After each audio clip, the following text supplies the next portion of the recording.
You have been working on this for weeks. The spreadsheet is perfect. The timeline is color-coded. The Notes app has 17 folders. You have read 4 books about it. You have watched 11 videos about it. You have told 3 people about it.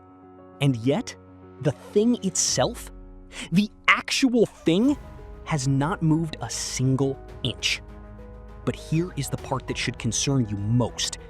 You do not feel like you have been avoiding it. You feel like you have been working on it. And yet, the thing itself, the actual thing, has not moved a single inch. But here is the part that should concern you most. You do not feel like you have been avoiding it. You feel like you have been working on it. Think about the last project that mattered to you. The business you wanted to start, the book you wanted to write, the habit you wanted to build, the conversation you needed to have. Now think about what you did instead of doing it. You researched it, you planned it, you organized it, you talked about it, you created the perfect conditions for it.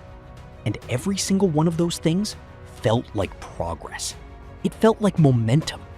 It felt like you were moving. What makes this particularly dangerous is that it disguises itself as productivity. You dive into easier, less threatening tasks, researching, organizing, planning, and these activities provide the satisfying illusion of progress without forcing you to face the uncomfortable part. The uncomfortable part is the only part that actually counts. And your brain knows this, which is exactly why it steered you away from it. There is a psychological phenomenon called symbolic self-completion. It was first identified by researchers Peter Gallwitzer and Robert Wickland in the 1980s. And it explains something that should make you deeply uncomfortable. Here is what they found. When you have a goal that matters to your identity, starting a business, getting fit, writing something, your brain treats any goal-related activity as partial progress toward that goal, even if that activity has nothing to do with actually achieving it.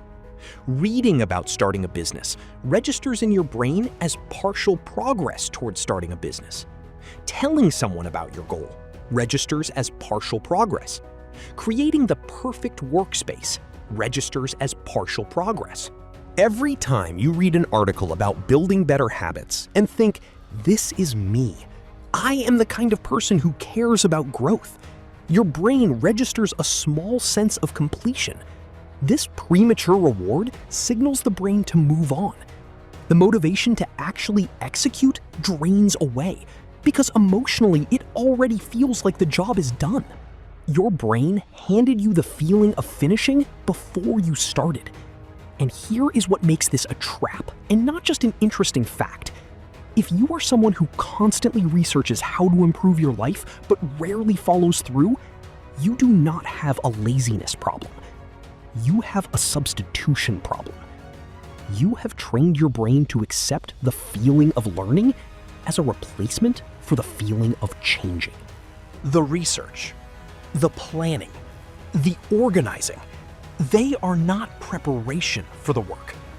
They have become a substitute for it. Now here is where it gets worse, because there is a second layer to this trap that almost nobody talks about. Procrastination is not just a productivity issue. It is deeply rooted in emotions, habits, and cognitive processes. Often, people procrastinate to escape feelings of fear, anxiety, or self-doubt associated with a task, even though this avoidance ultimately makes the situation worse. Which means the planning is not random. Your brain is not just looking for something to do. It is specifically choosing activities that are close enough to the real work to feel like the real work, but far enough away to protect you from the real risk. Because the real work can be judged. The real work can fail. The real work requires you to find out whether you are actually capable. The plan cannot fail. The research cannot fail. The color-coded spreadsheet cannot fail. You can be perfect at preparing forever. You cannot be perfect at doing. And so the brain, your brilliant, terrified brain, builds an elaborate system of substitutes, each one feeling productive, each one feeling responsible, each one quietly ensuring that the moment of real exposure never actually arrives. The most dangerous version of this is when the substitute becomes the identity. I am a person who is working on it. I am a person who is figuring it out. I am a person who is almost ready. Almost ready is the most comfortable place a person can live. Close enough to the dream to feel like progress. Far enough from the risk to feel safe. And years pass in almost ready. Whole lives pass in almost ready. So how do you break it? Not by planning better. Not by finding the perfect system. Not by reading one more thing about it. 3 shifts that are simple, but not easy. Number 1, separate preparation from the work. Give preparation a time limit. Not a quality limit, a time limit. You get 1 hour to research. You get 30 minutes to plan. When the time is up, the preparation is over, whether it feels complete or not. Because here is the truth. Preparation never feels complete. That is not a bug in your process. That is the mechanism of the trap.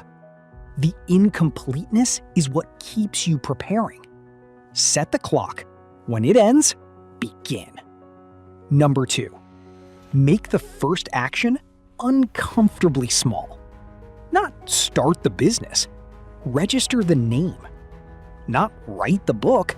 Write 1 paragraph. 1. Not get fit. Put on the shoes and walk to the end of the street. The brain avoids the real work because the real work feels enormous. Make it so small that avoidance feels ridiculous. Your brain fears big, ambiguous tasks. Break them down until the first step is so specific and so small that there is no reasonable emotional argument against doing it right now. The goal is not to trick yourself. The goal is to remove the brain's justification for staying in preparation mode. Number 3, notice the substitution in real time.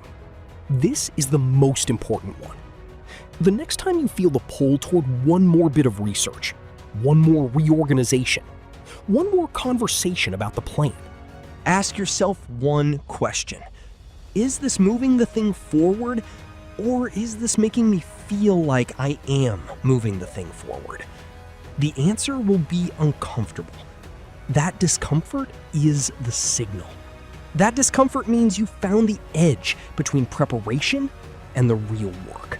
The real work starts exactly there, at the edge of the discomfort. Not after it passes, right there inside it. You are not lazy. You are not undisciplined. You are not someone who cannot follow through.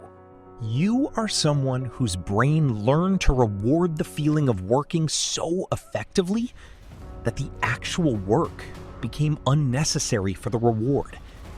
That is not a character flaw.